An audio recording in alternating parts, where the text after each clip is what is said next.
ಸ್ನೇಹಿತರೆ, ಎಲ್ಲರಿಗೂ ವಿಭಾ world YouTube ಚಾನಲ್ಗೆ ಸ್ವಾಗತ. ಯಾರೆಲ್ಲ ನಮ್ಮ ಚಾನಲನ್ನು ಸಬ್ಸ್ಕ್ರೈಬ್ ಮಾಡದೆ ನೋಡ್ತಾ ಇದ್ದೀರಾ, ಪ್ಲೀಸ್ ಸಬ್ಸ್ಕ್ರೈಬ್ ಮಾಡಿ, ಸಪೋರ್ಟ್ ಮಾಡಿ ಫ್ರೆಂಡ್ಸ್. ಭಾಗ್ಯಲಕ್ಷ್ಮಿ ಧಾರಾವಾಹಿ ಇಂದಿನ ಸಂಚಿಕೆಯಲ್ಲಿ ಏನಾಗುತ್ತೆ ಅಂತ ನೋಡೋಣ ಬನ್ನಿ. ಭಾಗ್ಯಂಗೆ ಕುಸುಮ ಅವರು, ನೀನೇನೇ ಕೆಲಸ ಮಾಡಿದ್ರು ನಿಯತ್ತಿಂದ ಕೆಲಸ ಮಾಡ್ತಾ ಇದೆಯಾ ಮಗಳೇ, ನಾನು ಯಾವತ್ತೂ ನಿನ್ ಜೊತೆ ಇರ್ತೀನಿ. ಈಗ ಭಾಗ್ಯಂಗೆ ಖುಷಿ ಆಗುತ್ತೆ. ಬೆಳಗ್ಗೆನೆ ಎದ್ದು ಟೆನ್ಷನ್ ಮಾಡ್ಕೊಂಡು ನೋಡಿದ್ರೆ ಮ್ಯಾನೇಜರ್ ಸಾಹೇಬ್ರಿಗೆ ಬೈದ್ಬಿಟ್ಟು ಬಂದ್ಬಿಟ್ಟೆ, ನನಗೆ ನನ್ನ ಮನೆನೇ ಮುಖ್ಯ ಅಂತ. ಈಗ ಹೋದ್ರೆ ಏನಂತಾರೋ ಏನೋ ಅಂತೇಳಿ ಭಾಗ್ಯ ಕೆಲಸಕ್ಕೆ ರೆಡಿಯಾಗಿ ಹೊರಟಿ ನಿಂತಿರ್ತಾಳೆ. ನಿನಗೆ ಒಳ್ಳೇದಾಗ್ಲಿ ಮಗಳೇ, ನಿನ್ ಜೀವನದಲ್ಲಿ ಯಶಸ್ಸು ಸಿಗ್ಲಿ ಅಂತ ಹೇಳಿ ಕುಸುಮ ಆಶೀರ್ವಾದ ಮಾಡಿ ಭಾಗ್ಯನ ಕಳಿಸ್ತಾರೆ. ಕೆಲಸ ಮಾಡೋ ಜಾಗಕ್ಕೆ ಭಾಗ್ಯ ಬಂದಾಗ, ನೆನ್ನೆ ಅಷ್ಟು ದೊಡ್ಡದಾಗಿ ಹೇಳೋದೆ ಮತ್ತೆ ಬಂದಿದ್ಯಾ ನೀನು ಅಂತ ಮ್ಯಾನೇಜರ್ ಬೈತಾ ಇರ್ತಾನೆ. ಸರ್, ಅದು ಸರ್ ನನ್ನ ಮಗ ಅಂತ ಹೇಳಕ್ ಹೋಗ್ತಾಳೆ ಭಾಗ್ಯ. ನೋಡಮ್ಮ, ನೀನೇನ್ ಬೇಕಾದ್ರೂ ಮಾಡ್ಕೊ, ಫ್ಯಾಮಿಲಿಲಿ ದಿನ ಒಂದ್ ಮ್ಯಾಟ್ರ್ ಇದ್ದೇ ಇರುತ್ತೆ. ನಮಗ್ ಬೇಕಾಗಿರೋದು ಕೆಲ್ಸಗಾರರು, ಕೆಲ್ಸನ ಅರ್ಧದಲ್ಲೇ ಬಿಟ್ಟೋಗೋರಲ್ಲ.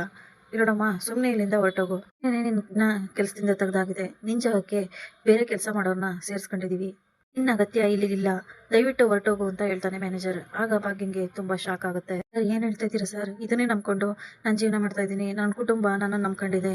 ಸರ್ ಪ್ಲೀಸ್ ಕೆಲಸದಿಂದ ತೆಗಿಬೇಡಿ ಸರ್. ಕೆಲಸದಿಂದ ದಿಢೀರ್ನೆ ತೆಗೆದ್ರೆ ಹೇಗೆ ಸರ್ ಅಂತ ಭಾಗ್ಯ ಹೇಳಿದಾಗ, ಇದನ್ನ ನಿನ್ನೆ ನೀನ್ ಮಾತಾಡುವಾಗ ಯೋಚನೆ ಮಾಡಿ ಹೇಳ್ಬೇಕಿತ್ತು. ಇದ್ದಂತೆ ದೊಡ್ಡದಾಗೇನೋ ಹೊರಟೋಗ್ಬಿಟ್ಟೆ, ಅದಕ್ಕೆ ನಾವೇನ್ ಮಾಡಕ್ಕಾಗುತ್ತೆ? ಬೇಕಾಗಿರೋದು ಸರಿಯಾಗಿ ಕೆಲಸ ಮಾಡೋರಷ್ಟೇ ಅಂತ ಹೇಳಿ ಭಾಗ್ಯಂಗೆ ಕೇಳಿದ ತಕ್ಷಣ ಟೆನ್ಷನ್ ಆಗುತ್ತೆ.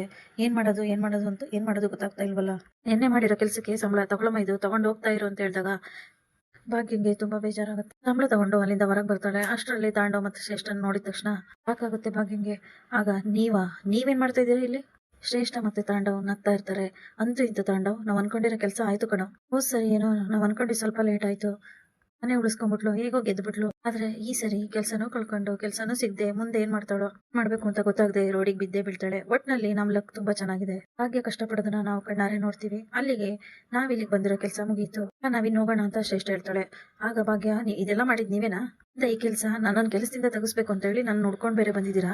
ನೀನ್ ಕೆಲಸ ಕಳ್ಕೋಬೇಕು ಅಂತಾನೆ ಇಲ್ಲಿವರೆಗೂ ಹುಡ್ಕೊಂಡ್ಬಂದು ಮ್ಯಾನೇಜರ್ ಹತ್ರ ಮಾತಾಡಿ ನಾನೇನೆ ಅಂತ ತಾಂಡವ್ ಹೇಳ್ತಾನೆ. Sir, thank you so much. ಜನಕ್ಕೆ ಕೊಬ್ಬು ಜಾಸ್ತಿ ಇರುತ್ತೆ, ಅದು ಇವತ್ತು ಕರಗಿರುತ್ತೆ ಅಂತ ಹೇಳಿ ತಾಂಡವ್ ಹೇಳ್ಕೊಂಡು ನಗ್ತಾ ಇರ್ತಾನೆ. ಇನ್ಮೇಲೆ ರೋಡ್ ಆಗಿರೋದು ಅಭ್ಯಾಸ ಮಾಡ್ಕೋ ಭಾಗ್ಯ, ಇನ್ಮೇಲೆ ರೋಡಲ್ಲಿ ಬಿದ್ದೋಗ್ತೀಯಾ ಅಂತ ನಗ್ತಾ ಇರ್ತಾನೆ. ಇದನ್ನ ನೋಡಿ ಭಾಗ್ಯಂಗೆ ತುಂಬಾ ಬೇಜಾರಾಗುತ್ತೆ. ಈ ಸಂಚಿಕೆಯಲ್ಲಿ ಮುಕ್ತಾಯವಾಗುತ್ತದೆ. Thanks for watching.